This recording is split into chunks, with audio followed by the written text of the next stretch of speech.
Welcome to the Mindful Practice Podcast, a space for physicians navigating burnout, identity shifts, and career change without pressure or judgment. I'm your host, Dr. Bertina Hooks, a board-certified internal medicine physician, coach, and writer.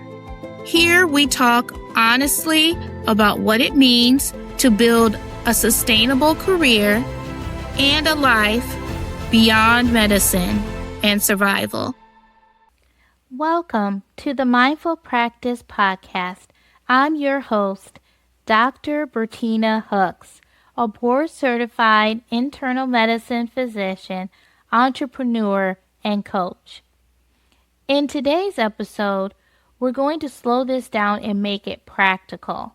I'm going to walk you through 3 frameworks you can use to get clear on what you actually need, how to separate fear from facts, and how to start making aligned moves without making impulsive decisions or burning everything to the ground. I'll also share a few specific examples of how physicians pivot in real life so you can start seeing options where you may be seeing a wall. Before we get started, here's a quick check-in. If you're driving or walking, keep your eyes open, of course, but if you're in a place where you can pause for 10 seconds, take a breath and ask yourself, what has been taking more from me than it's been giving lately? Just notice what comes up. No fixing anything yet, just naming it. There comes a moment in every physician's career where something inside of you says, this isn't it. And that moment requires a decision. Sometimes that this isn't it shows up as dread on a Sunday afternoon before your next shift. Sometimes it's irritability with patients, staff, or your own family. Sometimes it's the sense that you're always behind, no matter how hard you work. Or it can be more subtle, like you're doing the right things, saying the right things, and getting the right results, but you don't feel present in your own life. And I want to name something important. Not everything that feels like burnout is the same thing. Burnout is often about depletion. Your body and mind are exhausted. You may still care, but you don't have the capacity. For example, you finish clinic and you feel like you've been hit by a truck, even on normal days. Moral injury is often about conflict.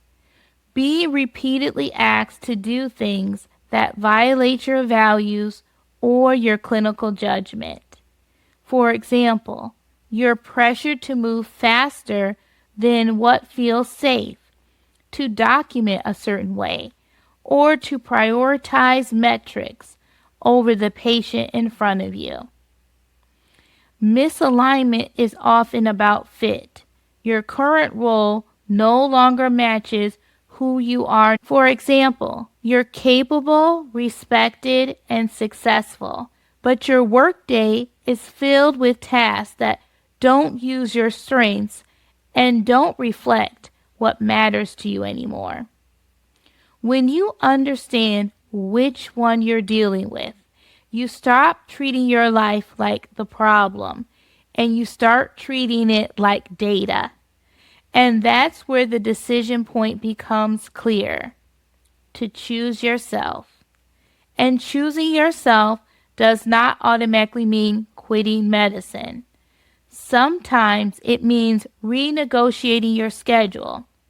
Sometimes it means changing your clinical environment.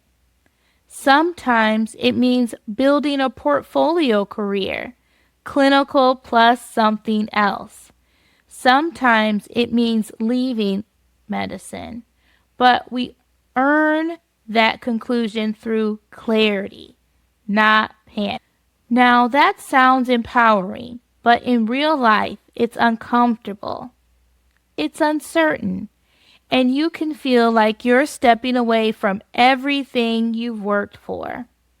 Choosing yourself often means questioning the path you were on, letting go of expectations, and facing the unknown. And in medicine, that's especially hard because everything is structured. We're trained to follow a path, not to question it. But here's the shift. The moment you stop making decisions out of fear and start making them from clarity, everything changes. You begin to see options you didn't see before. You begin to think differently about your career, your time, and your life. And you realize you were never as limited as you thought. Clarity starts with honesty. So here's the first framework, the clarity triad.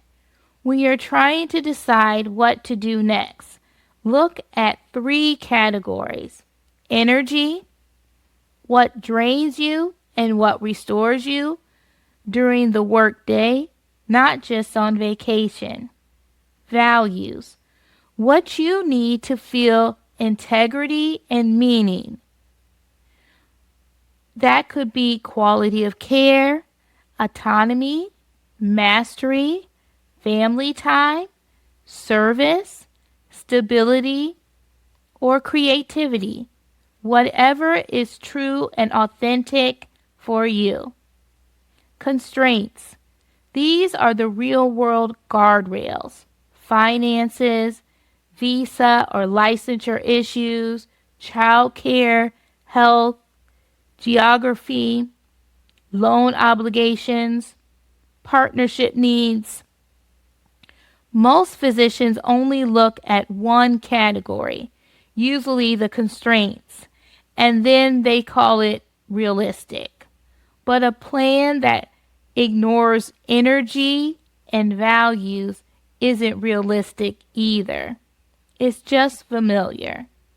For example, if your energy is crushed by nights, your values include being present with your kids in the morning, and your constraints require keeping benefits, then the next step might be exploring day shift roles within the same system or a different specialty mix before you decide you need to leave medicine entirely. Next, what is draining you? What is energizing you? And if nothing changed in the next 3 years, how would you feel? Most people avoid that question because they're afraid of the answer. I know I was, but by answering these questions, you get more clarity, and that helps you move forward. But clarity doesn't come from overthinking. The next framework I like to share is a zoom in, zoom out framework because physicians love all or nothing conclusions. Zoom out and ask yourself, what is the actual category of the problem? Is it a workload problem, a boundaries problem, a leadership problem, a fit problem, or a season of life problem? Then zoom in and ask, what is the smallest change that would create a meaningful shift in the next 30 days? Not a perfect plan, not the 5-year plan, a 30-day shift. Those examples could include dropping one committee commitment, setting a hard stop time for charting 3 days a week, having a direct conversation with your medical director about 2 non-negotiables, moving to a 0.8 FTE for 1 year, or building a protected half day to explore a non-clinical interest. Those are not small in impact. They're just small enough to be doable. And it comes from movement. Framework number 3 is the decision ladder. When you feel stuck, you're usually trying to jump from I'm unhappy to I need the perfect answer. Instead, use the decision ladder. With that ladder, you need data. What are the facts of your daily experience? Your hours, your call schedule, your sleep schedule, your recovery time, conflict points, and administrative load. What are the patterns? What repeats? What consistently drains you? Or what energizes you? Options. Generate at least 10 possible moves. Experiments. Pick 1 to 2 low-risk tests for the next 30 to 90 days. Commit. Use what you've learned to make the next decision. For example, if your data is saying you're charting until midnight 4 nights a week, and the pattern is that you feel trapped because you can never catch up, one option might be leaving the job, but another option may be hiring a scribe, using templates, reducing your panel size, switching clinical sessions, or renegotiating inbox coverage. You could also delegate some tasks after review to ancillary staff. An experiment could be a 6-week documentation reset, protected admin time twice a week, plus a hard boundary on after-hours charting with clear metrics. Then you commit based on what actually changes. You don't need a dramatic exit. You need small, aligned decisions. Say no when something no longer fits. Exploring something new. Having one different conversation. That's how the change begins. Here are 3 real-world pivot examples so you can see exactly what it looks like. Example number 1. I thought I hated medicine. I actually hated unpredictability. One physician I worked with was in an acute care role with constant schedule changes, frequent last-minute add-ons, and a culture of just figure it out. On paper, the job looked great. Salary, respected group, solid benefits, but their nervous system lived on high alert. When we used the clarity triad, the biggest energy drain wasn't patience, it was unpredictability.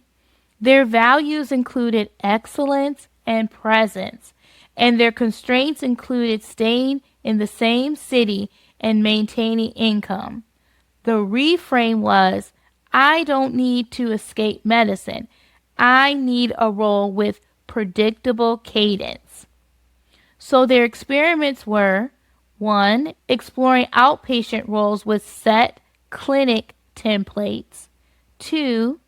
Informational interviews with physicians in occupational medicine and academic outpatient settings.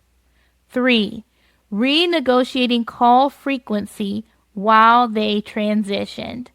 Within months, they moved into a position with stable hours and fewer crisis interruptions, and their burnout symptoms dropped dramatically without leaving medicine. Example number 2. The problem wasn't my specialty. It was my boundaries. Another physician was convinced they needed a full career pivot. They were exhausted, resentful, and constantly behind. And when we mapped their week, we found something clear. They were functioning as the reliable one. They said yes to add-ons. They covered colleagues. They responded to messages instantly. And they carried work home every night. The reframe wasn't, I need a new career. The reframe was, I need a new relationship with my time. Their 30-day zoom-in changes were very specific. They stopped taking same-day add-ons after a certain time. They created 2 standard phrases for declining extra work. I'm at capacity this week, but I can revisit next month. And I can't take that on, but I can help you identify who owns it. They also blocked 30 minutes at the end of clinic for closing tasks so the work didn't spill into the evening. What happened next is important. Nothing collapsed. Some people were surprised, yes, but the system adjusted to those boundaries. And once they recovered bandwidth, they were able to evaluate their career from a regulated space, not a desperate one. They still made changes later, but they did it strategically, not reactively. Example number 3. You don't need to pick one identity. A third physician loved patient care, but felt flat and unchallenged by the repetitiveness of the role.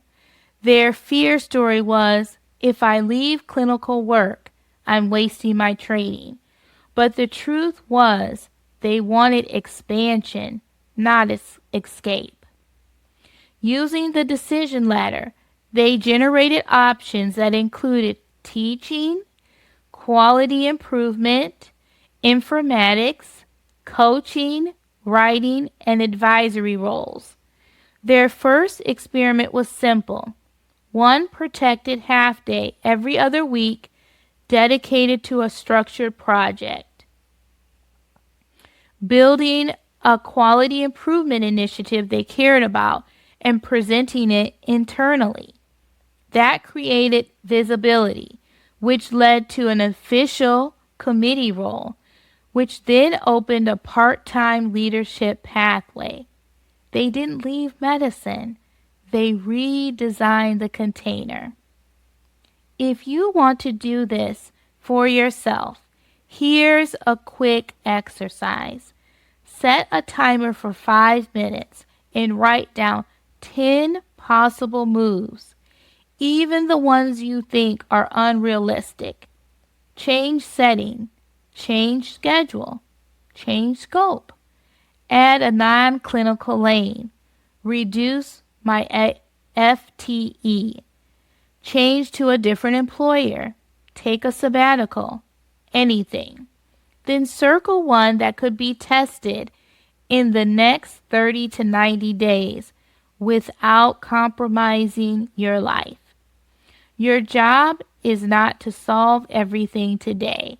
Your job is to take one step that creates new information. Let me give you a simple scenario. A physician who keeps saying yes, more shifts, more responsibilities, more expectations, until one day they don't. They say no, and nothing breaks. That's the moment everything starts to shift. Let's talk about fear versus truth. Fear says, I'll lose everything. The truth says, you're reallocating. Fear says, it's too late. Truth says, physicians pivot all the time. I'm an example of it. And there's a lot more examples you'll see throughout this podcast.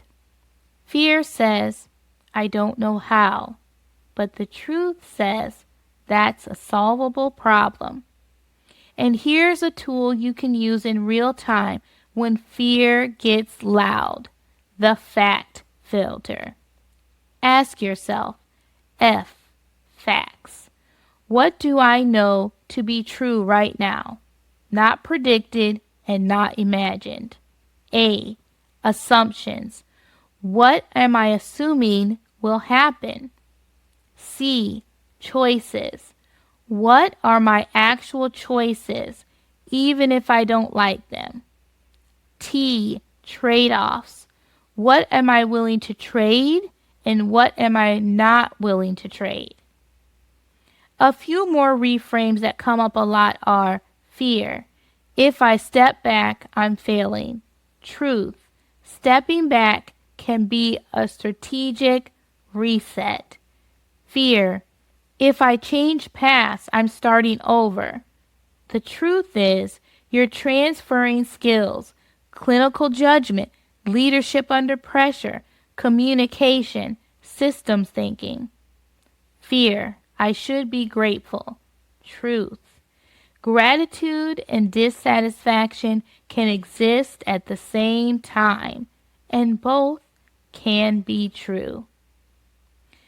This doesn't mean making dramatic changes overnight. It means being honest with yourself about what you want, what's working, and what isn't. Because once you start asking better questions, you start creating better options. If you're in that space where you know something needs to change, but you don't yet have clarity, that's exactly where most physicians pause. And that's where structured guidance matters. If you're exploring what else is possible, the Career Pathways Intensive is your next step. And if you're ready to move from clarity to decision, the Career Pivot Intensive is here for that next level. You don't have to figure this out alone. Until next time. Thank you for listening to the Mindful Practice Podcast. If today's episode resonated with you, you can find free burnout and career clarity resources at pinnaclebusinessacademy.org. And if this podcast supported you, please consider subscribing or sharing it with a colleague who might need it. Remember, you are more than your white coat.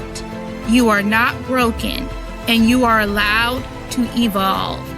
Until next time, take care of yourself, not just your role.